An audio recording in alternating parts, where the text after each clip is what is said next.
무슨 소리가 들렸다고요? 그게 우는 소리 같기도 하고 뭐라고 중얼거리는 소리 같기도 하고 아무튼 듣는 순간 소름이 확 돋는다니까요. 이곳은 밤마다 소름이 돋는 묘한 소리가 들린다는 소문이 무성한 곳이다. 하지만 낮은 산등성이 주위엔 잡초들밖에 보이지 않았다. 그래도 밤늦게 이곳을 지날 때면 이상한 소리가 들린다는 것이다. 그 소리를 들었다는 사람들은 그걸 낮은 목소리라고 표현했다. 무언가 말을 하려고 하지만 목소리 톤이 낮아서인지 정확히 들리지 않는다고 했다. 난 산등성이에서 아래를 쭉 내려다봤다. 아래로 산허리를 타고 힘겹게 늘어선 집들이 보였다. 멀리 보이는 환한 불빛과는 달리 여긴 적막과 어둠에 눌려 있었다. 여기 가만히 서 있는 것만으로도 숨이 막혔다. 하지만 소문과는 달리 아무 소리도 들리지 않았다. 적어도 아직까지는 말이다. 난 담배를 하나 꺼내 물고 손전등을 켰다. 손전등 불빛이 지날 때마다 여기저기서 부스럭거리는 소리가 났다. 순간 긴장하기는 했지만 불빛에 들어온 건 놀란 벌레들 뿐이었다. 예전에 여긴 집이 있었다. 산허리에 맞닿아 있는 이곳에도 집은 있었다. 나무로 대충 이어붙여 만든 벽에 슬레이트로 지붕을 올린 초라하기 그지없는 집이었지만 그래도 집은 집이었다. 여기서 살았던 그들에겐 정말 소중한 집이었다. 그렇지만 지금은 그 어디에도 예전에 이곳에 집이 있었다는 흔적은 없다. 대신 이름 모를 잡풀들이 그 자리를 메우고 있었다. 난 밤이면 낮은 목소리가 들린다는 산등성이를 지켰고, 낮이면 그 아래 동네 사람들을 찾아다니며 낮은 목소리에 대해 물어보고 다녔다. 그러다 만난 중년의 남자는 내게 이렇게 말했다. 밤에 산에 갈 일도 없겠지만 있다고 해도 거긴 못 가요, 못 가. 말도 하기 싫어. 남자는 미간을 잔뜩 찌푸리며 말했다. 거기에 손까지 내저으며 강한 거부감을 표현했다. 이 마을 사람들은 대부분 산등성이 언저리에서 들리는 낮은 목소리에 대해 강한 두려움 혹은 거부감을 가지고 있었다. 그리고 또 하나 20여 년 전 산등성이 바로 그 자리에 있었던 집에서 일어났던 사건에 대해서도 비슷한 감정을 가지고 있었다. 벌써 20년이 넘게 흘렀다. 전국이 올림픽 열기로 가득했던 1988년 이곳에서는 끔찍한 살인 사건이 발생했다. 아들이 아버지, 어머니, 여동생 한 명 모두를 살해한 후 집에 불을 질렀고 자신 역시 그 안에서 죽었다. 그렇지만 이 사건은 올림픽 열기에 조금이라도 흠집을 낼까 싶어 철저하게 언론의 외면을 받았다. 당시 지역 신문에만 보도가 되었는데 그것도 단 하루에 불과했다. 그런데 그 기사를 썼다던 기자도 그 사건에 대해 기억하지 못하고 있었다. 8년 전에 퇴직을 한 그 기자는 신문을 직접 보여주는데도 안경을 만지작거리며 고개를 저었다. 이런 기사를 내가 썼단 말입니까? 결국 그 기자는 자신이 쓴 기사에 대해 한마디도 하지 못했다. 그래도 이 동네 주민들은 대부분 그 사건에 대해 기억하고 있었다. 20여 년이 흘렀지만 그때 살았던 주민들 대부분은 아직도 이 동네에서 살고 있었다. 이런 동네라는 게 그렇다. 덕과 같아서 한번 들어오면 다시 나가는 건 쉽지 않았다. 그 집 아들이 가족들 죽이고 한 거 기억하지 불도 나고 그래 기억해. 노인은 고개를 끄덕이며 말했다. 누가 그 일을 저질렀는지도 기억하세요? 아들이야 아들. 노인은 계속 아들이란 말만 반복했다.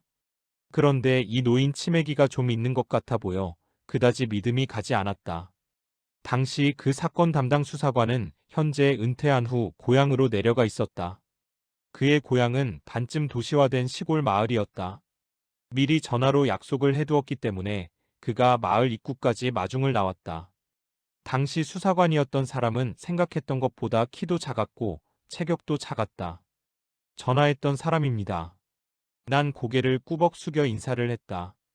그는 바로 내 인사를 받으며 손을 내밀어 악수를 청했다. 어서 오세요. 하하. 내 손을 잡는 그의 손이 너무 거칠어 나는 나도 모르게 쥐고 있던 손을 뺄 뻔했다. 하지만 난 그러지 않았다. 그의 얼굴을 마주하며 최대한 그의 기분을 맞추어 주었다.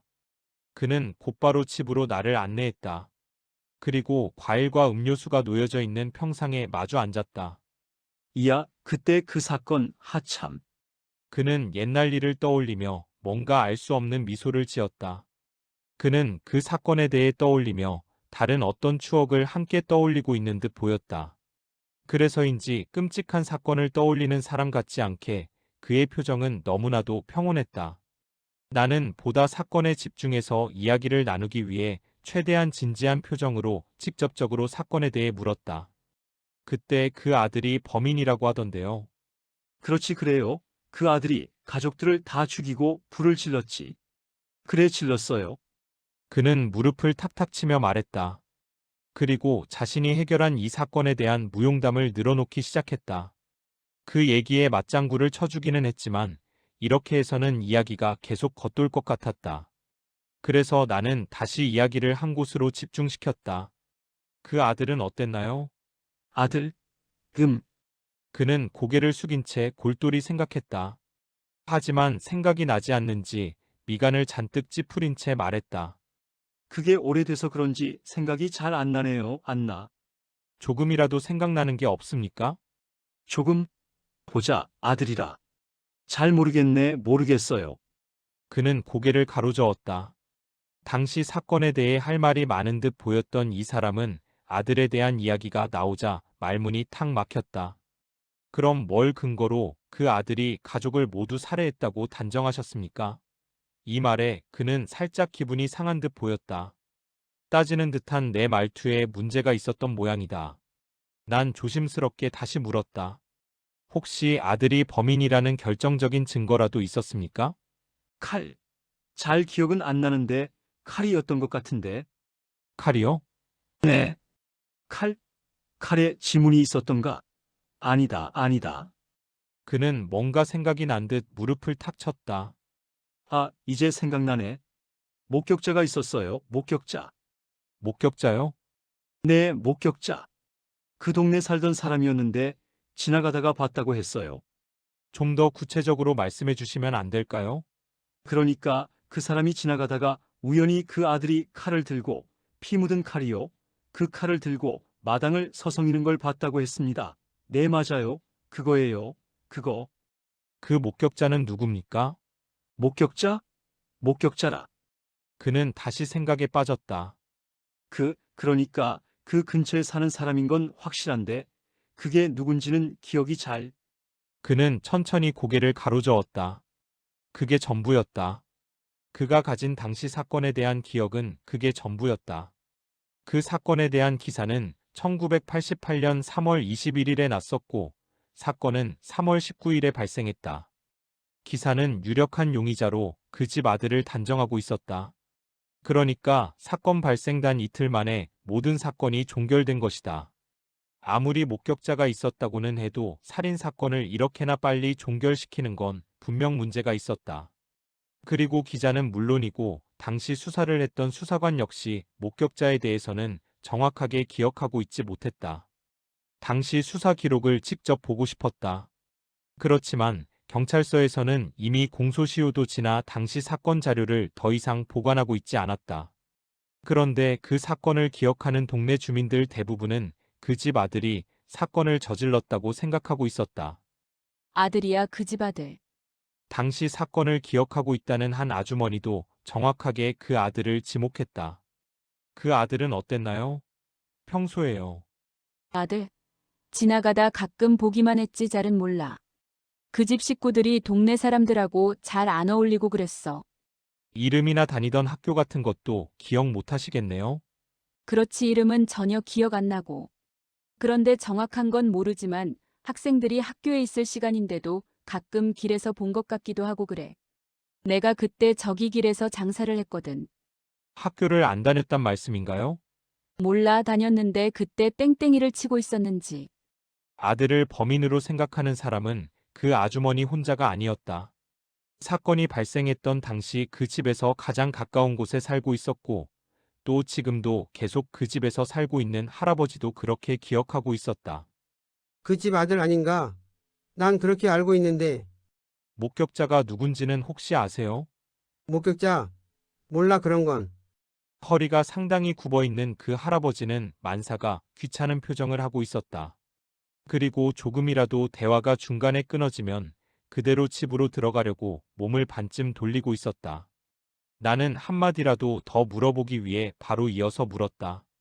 그럼 그 집 아들에 대해서는 기억하세요? 아들, 그 집에 아들이 있었나? 몰라, 그것도. 근데 그런 건 왜 물어? 실망스러웠다. 이 할아버지는 방금 자신이 한 말도 제대로 기억하지 못하고 있었다. 대부분의 동네 사람은 그 사건의 범인이 그 집 아들이라고 기억하고 있었다.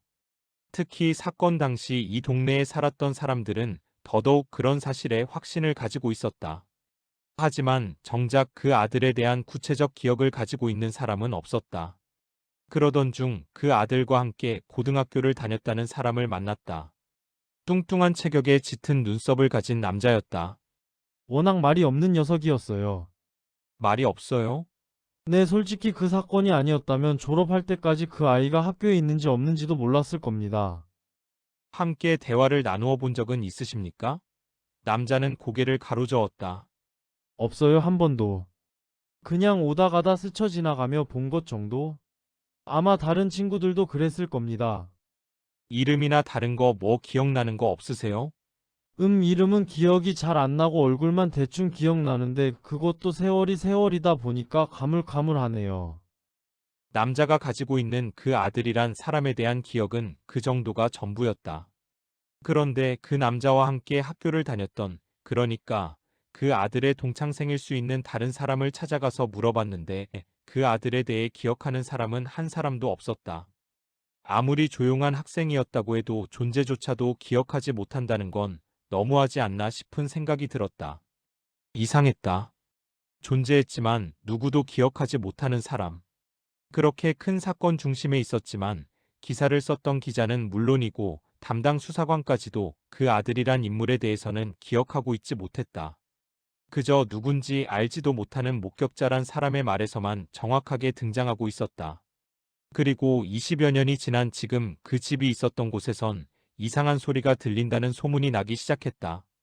무슨 소리가 들렸다고요? 그게 우는 소리 같기도 하고 뭐라고 중얼거리는 소리 같기도 하고 아무튼 듣는 순간 소름이 확 돋는다니까요. 난 그 소리가 정말로 들리는지 확인해보고 싶었지만 운이 없었는지 내 귀엔 그런 소리가 들리지 않았다. 매일 밤 그 집이 있었던 낮은 언덕 위에 가봤지만 소리는 들리지 않았다. 대신 낯설게 느껴지는 자동차 소리만이 끊이지 않고 들렸다. 20여 년 전만 해도 여기서 자동차 소리를 듣는 건 흔치 않은 일이었다. 물론 그 당시에도 자동차는 흔히 볼 수 있기는 했다. 하지만 이 동네만은 달랐다. 당시에 이 동네 사는 사람들 중에 자동차를 가질 만한 경제력을 가진 사람도 없었지만 있다고 해도 도로가 없어 차를 가지고 여기까지 올 수도 없었다. 많이 변했다. 변했어. 언덕 아래로 보이는 불빛은 변함없어 보였지만 조금만 자세히 보면 모든 게 달라져 있었다. 여기 이 자리에도 20년 전에는 집이 있었다. 나무로 대충 이어붙여 만든 벽에 슬레이트로 지붕을 올린 초라하기 그지없는 집이었지만 그래도 집은 집이었다. 그런 집이 20년 전에는 이곳 산등성이에 있었다. 20년 전. 난 아직도 그날을 기억한다. 그날은 유독 더운 날이었다. 슬레이트 지붕이 열을 고스란히 집 안으로 전달하고 있어 집에 있기가 힘들었다. 난 마당으로 나와 평상에 앉아 소주를 병채로 입에 대고 마셨다. 술이 들어가자 몸에선 더 열이 났다. 하지만 시간이 가면서 술 기운에 정신이 몽롱해지기 시작하자 더위가 가시기 시작했다. 그런데 그때쯤 아내가 집에서 나왔다. 상당히 화가 나 있는 표정이었다. 정확히 그날 무슨 문제로 싸웠는지는 모르겠다. 하지만 지금 기억조차 하지 못할 정도이니 큰 문제는 아니었을 것이다. 하지만 처음에는 사소한 문제였다고 해도 다툼이 길어지자 난 흥분했고 나도 모르게 아내를 살해했다. 실수였다. 분명히 그건 실수였다. 하지만 당황한 난 집에 딸이 있다는 것도 생각하지 못한 채 불을 질러버렸다. 한 번 붙은 불은 순식간에 집을 삼켰다. 이미 저지른 잘못은 되돌릴 수 없었다. 난 무작정 도망을 갔다. 그리고 아무도 모르는 곳으로 가서 20여 년 동안 소식을 완전히 끊은 채 살았다. 숨소리도 크게 내지 않고 숨어서 20년을 보냈다. 그러다 다시 돌아온 어느 날 난 이상한 이야기를 들었다. 그 집 아들이 가족을 모두 죽이고 집에 불을 질렀다는 것이다. 그런데 우리 집엔 아들이 없다. 가족을 죽인 건 나다. 도대체 그 아들이란 사람은 누굴까? 존재했다고 말하지만 아무도 기억하지 못하는 그 아들이란 사람은 누굴까? 그리고 아직까지 이곳에 떠돌고 있다는 낮은 목소리는 누구의 목소리일까?